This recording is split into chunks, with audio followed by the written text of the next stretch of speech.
మా ఛానల్ను సబ్స్క్రైబ్ చేసుకోండి. మరిన్ని వీడియోల కోసం బెల్ ఐకాన్ను క్లిక్ చేయండి. క్రీస్తునందు ప్రియులారా, కూడొచ్చినటువంటి మీ అందరికీ ప్రభువైన యేసుక్రీస్తు పేరట నా ఒక హృదయపూర్వక ధన్యవాదాలు తెలియజేస్తున్నాను. ప్రియులారా, మన ఒక భారతదేశం గురించి మనం ఆలోచించినప్పుడు మన భారతదేశంలో ప్రపంచంలో ఎక్కడ లేని కుల వ్యవస్థతో మన భారతదేశంలో అనేక మంది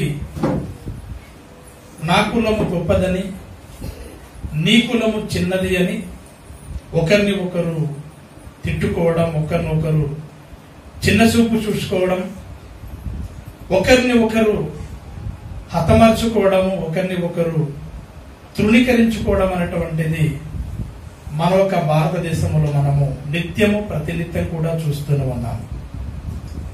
దీనంతటికి కారణం ఏంటంటే ప్రియులారా, మన భారతదేశంలో ఉన్నటువంటి అనేక మంది కులాన్ని చూస్తున్నారు తప్ప కులముక మూలాన్ని ఎవరు కూడా చూడలేకపోతున్నారు.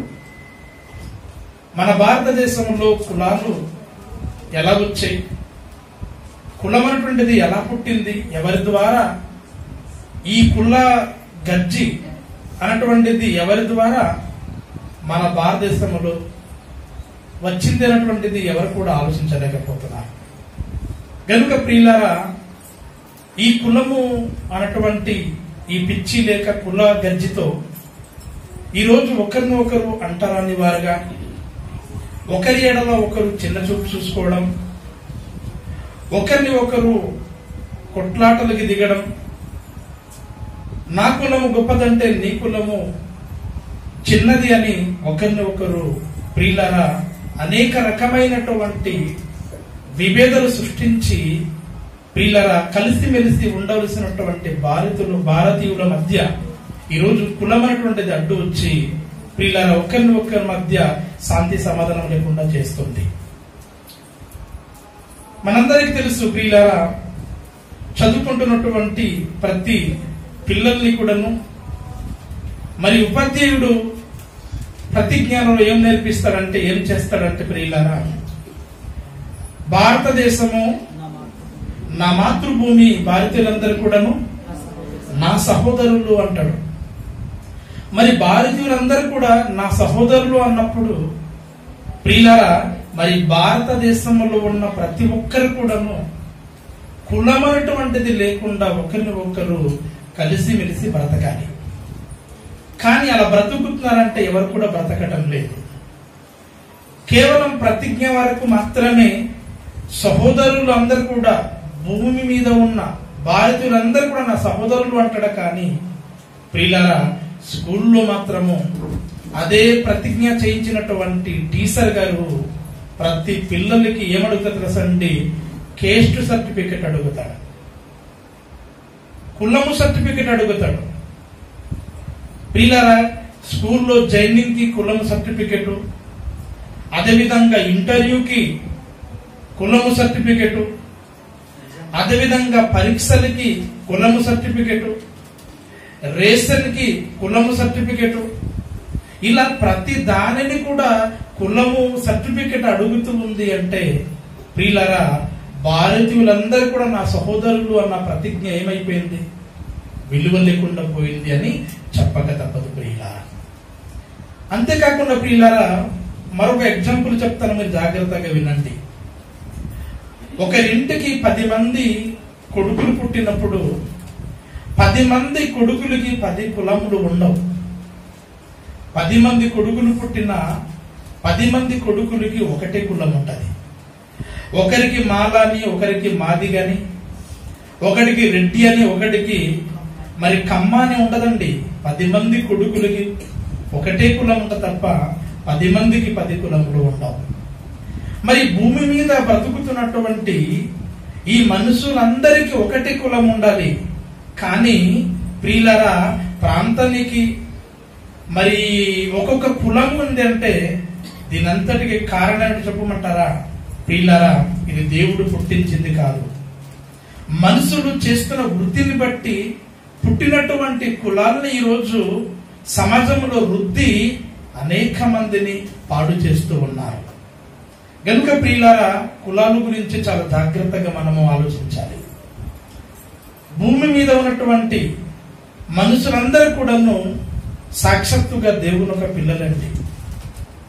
అమెరికా నుండి అలస్కా వరకు, అదేవిధంగా కాశ్మీర్ మొదలుకొని కన్యాకుమారి వరకు ఉన్నటువంటి 750 కోట్ల మంది ప్రజలందరూ కూడాను ఒక్క దేవునికే పుట్టినటువంటి వారు, దేవుని వలన కలిగినటువంటి వారు.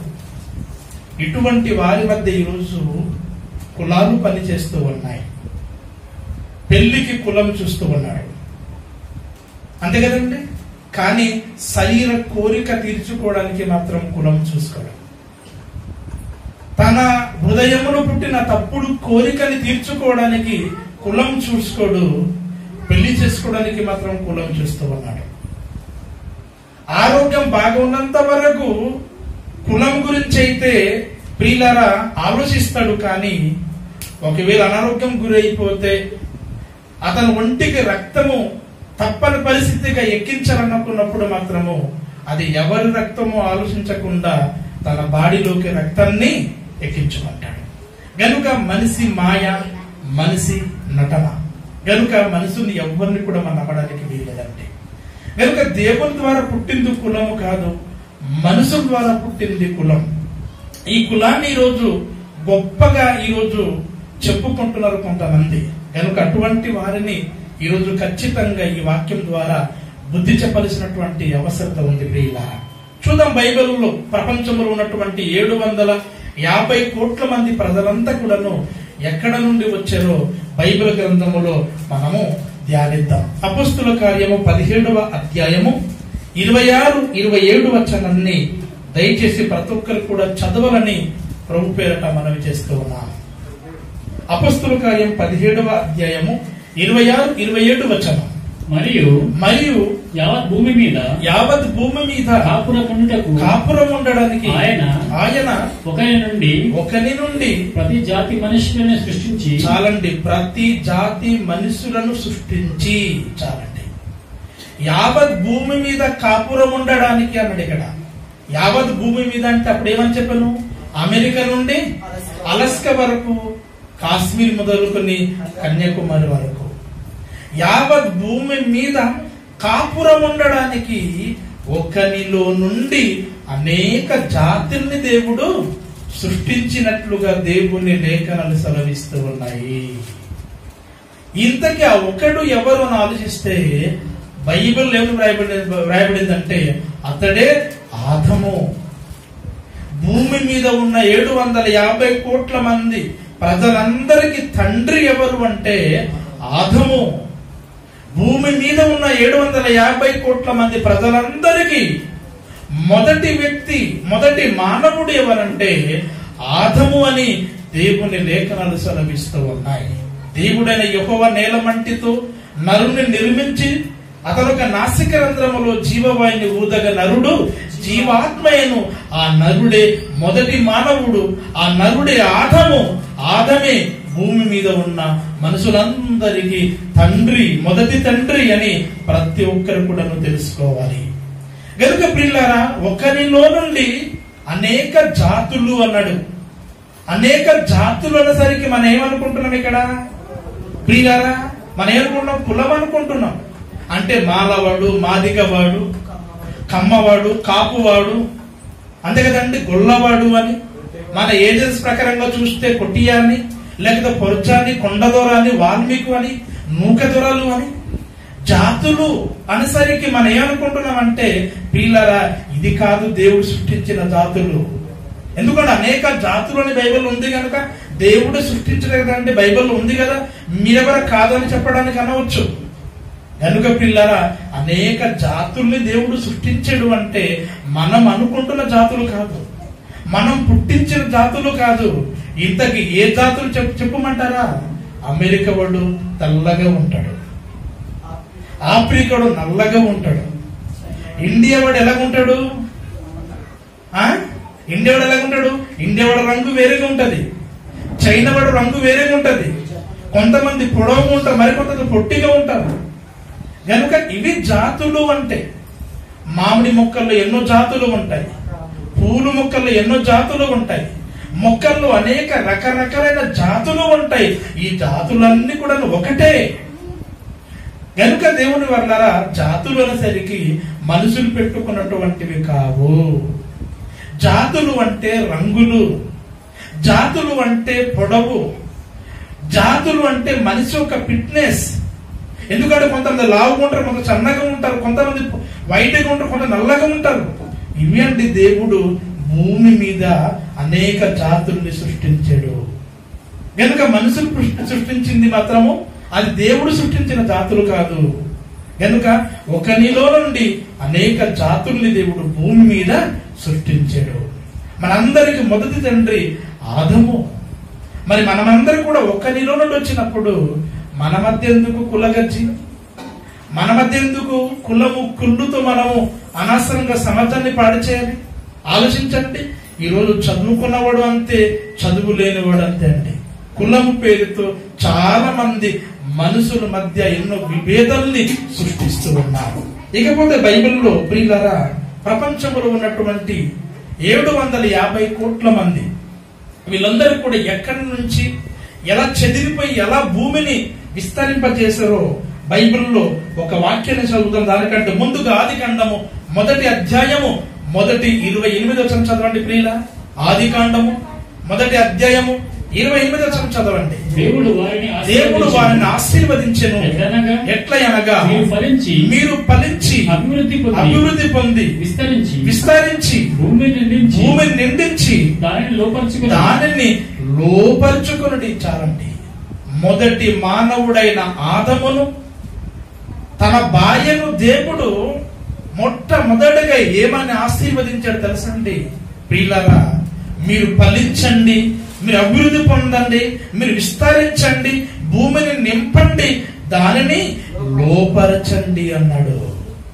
దానికంటే ముందుగా ఏ వాక్యం చదివాము?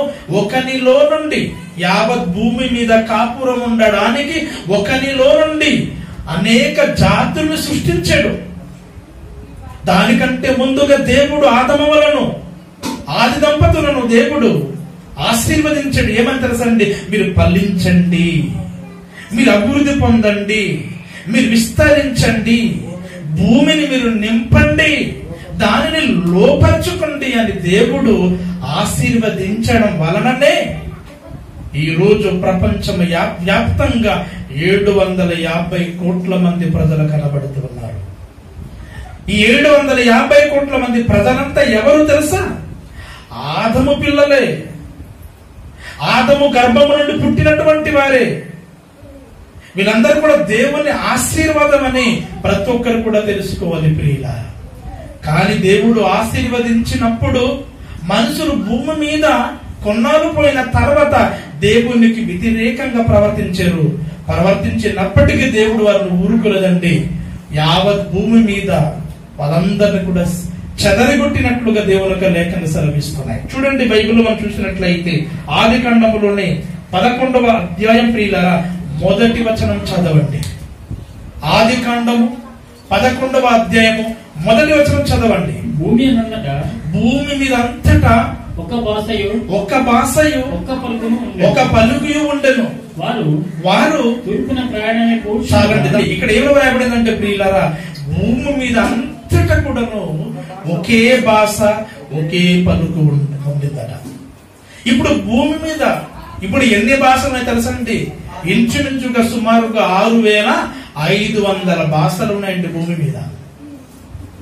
ఎన్ని భాషలు ఉన్నాయి? 6500 భాషలు సుమారుగా ఉన్నాయి ప్రపంచంలో. మరి ఇంతకి ఏ భాష ఉండింది బిగినింగ్ ప్రారంభములో? ఆదము ఏ భాష మాట్లాడాడు? బైబిల్లో వ్రాయబడలేదు. మొట్టమొదటిగా ఇంగ్లీష్ భాష ఉండిందా ప్రపంచం యావత్తు? లేక తెలుగు భాష ఉండిందా? హిందీ ఉండిందా? ఉర్దూ భాష ఉండిందా? బైబిల్లో వ్రాయబడలేదు. కానీ ప్రపంచం అంతా కూడా బిగినింగ్ ప్రారంభములో ప్రియులారా ఒకే భాష ఒకే పలుకు ఉండింది. కానీ మనుషులు ఎలా ఉపయోగించుకున్నారంటే ఒకే భాష ఒకే పలుకు ఉంది గనుక ఆకాశానికి అంటుకున్నంతటి ఒక పెద్ద శిఖరాన్ని మనము కట్టి భూమి మీద మంచి పేరు తెచ్చుకుందాము రండి అని చెప్పుకొని పని ప్రారంభించి చక చక చక చక పనులు చేసుకుంటూ ఉన్నారు. దేవుడు ఏమన్నాడు?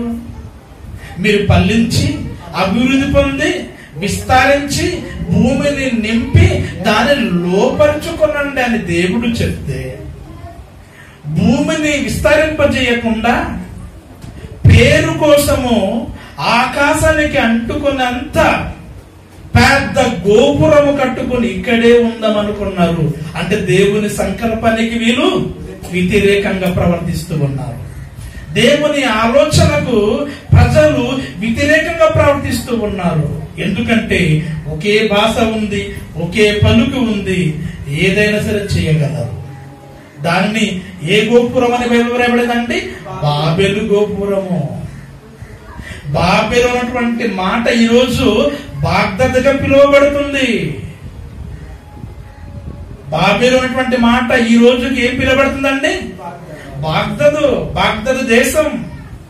ఎన్నో సినిమాలు కూడా తీశారు, బాగ్దాదు సినిమాని తీశారు, బాగ్దాదు గురించి సినిమాలు కూడా తీశారు ప్రియులారా. గనుక ఆలోచించండి ప్రియులారా, బాబెలు గోపురం కడుతూ ఉన్నప్పుడు దేవుడు చూసి ఏం చేశాడంటే 9 చదవండి. ఇప్పుడు 9 వచనం దానికి బాబెలు అని పేరు పెట్టిరి. ఎందుకనగా అక్కడ యెహోవా భూజనులందరి భాషను తారుమారు చేసెను. అక్కడ నుండి యెహోవా భూమి అంతటా కూడాను వారిని చెదరగొట్టెను, వాళ్ళందరినీ కూడాను చెదరగొట్టెను. ఒకే భాష ఒకే పలుకు ఉంది గనుక వారు భిన్నంగా ప్రవర్తిస్తూ ఉన్నారు. గనుక దేవుడు ఏం చేశాడంటే వారికి ఉన్నటువంటి భాషను తారుమారు చేశాడు. అదేనండి, తారుమారు చేశాడు. ఇటుక తీసుకురమంటే ఒకడు ఇసుక తీసుకొచ్చేస్తున్నాడు, నీరు తీసుకురమంటే ఒకడు రాయి తీసుకొస్తున్నాడు. ఎందుకంటే గందరగోళం అయిపోయింది, భాష కన్ఫ్యూజ్ అయిపోయింది. కనుక దేవుడు ఏం చేసిన వాళ్ళని భూమి మీద అంతంతటా కూడాను భూమి మీద దేవుడు వారిని చెదరగొట్టేశాడు.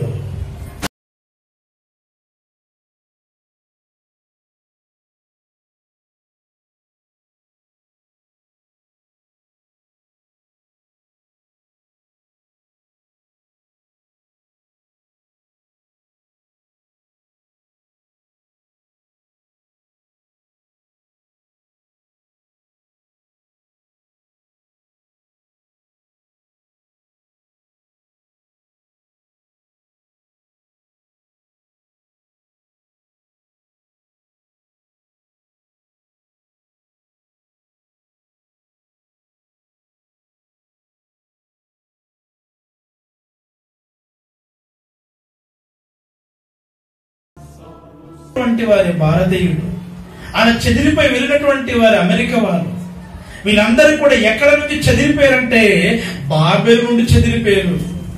వాళ్ళందరూ కూడా బాబెల్లో ఎలా వచ్చారని ఆలోచిస్తే ప్రియులారా, ఆదము దగ్గర నుంచి వచ్చారు. ఆదము దగ్గర నుంచి వచ్చినటువంటి వాళ్ళే బాబెలు గోపురం కట్టడానికి పూనుకున్నారు. వారి భాషని తారుమారు చేయగా ప్రియులారా, ఒకరి భాష ఒకరు అర్థం కాక తికమక పడ్డారు. వాళ్ళందరినీ కూడా ప్రపంచం యావత్తు కూడా సాక్షాత్తు దేవాది దేవుడే చెదరగొట్టాడు.